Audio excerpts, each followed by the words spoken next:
Well, and 3 days since President William Ruto's concession and subsequent refusal to assent to the Finance Bill of 2024, a section of members of Parliament who supported the bill are still finding it rough with their constituents on the ground, with some facing attacks that include physical assault or an attack on their homes and properties.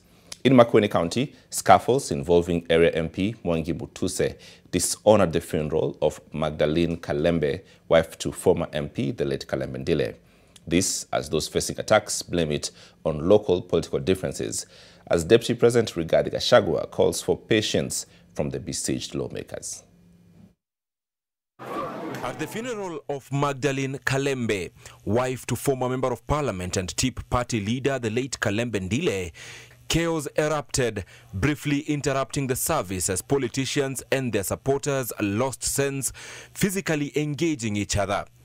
At the center of the fracas were Kibwezi West Member of Parliament Mwangi Mutuse and nominated MCA Albanas Wambua. The family of Kalembe shattered in fear as the fracas went towards the casket, forcing family and friends such as former Governor Professor Kivutha Kibwana to stand guard. MCA Wambua says that MP Mutuse's support of the finance bill was the reason for the fracas.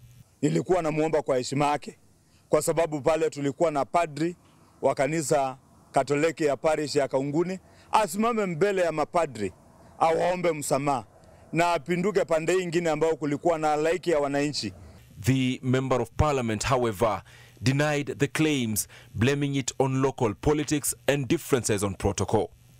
Elsewhere, the intolerance against members of Parliament who supported the bill was seen in Kimilili, when a section of locals attacked MP Didmas Baraza's home, adding the vocal lawmaker to the list of leaders who have found themselves on the receiving end since the beginning of the finance bill discourse.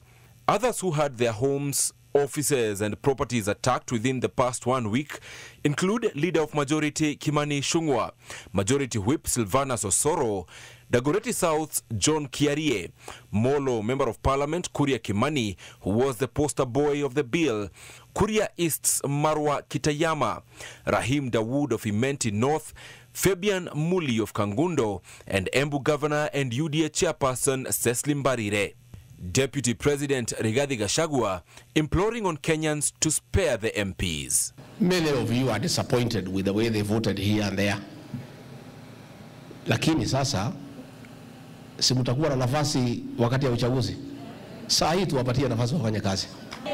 Nataka kuuliza watu wetu wote, especially from this region, au wabunge wetu tuwapatie nafasi watufanyie kazi. Hii maneno ya kuwatukana, kuharibu mali yao, kuwatisha, hakuna haja. Tuwasaidie wabunge wetu. Gachagua also refutes claims that the government had bribed the lawmakers to pass the bill. Sisi hakuna pesa tulitoa ati milioni 2 ya kupatia wajumbe. It is not true. Let us not tusiharibie watu majina. Hakuna haja. Let us not castigate members of parliament ati ya kwamba alipewa pesa wapige kura.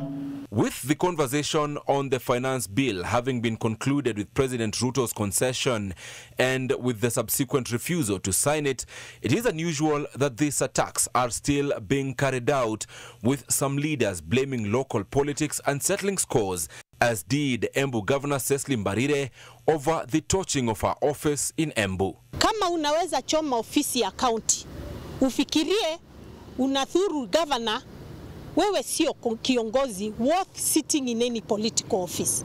Ibrahim Karanja, NTV.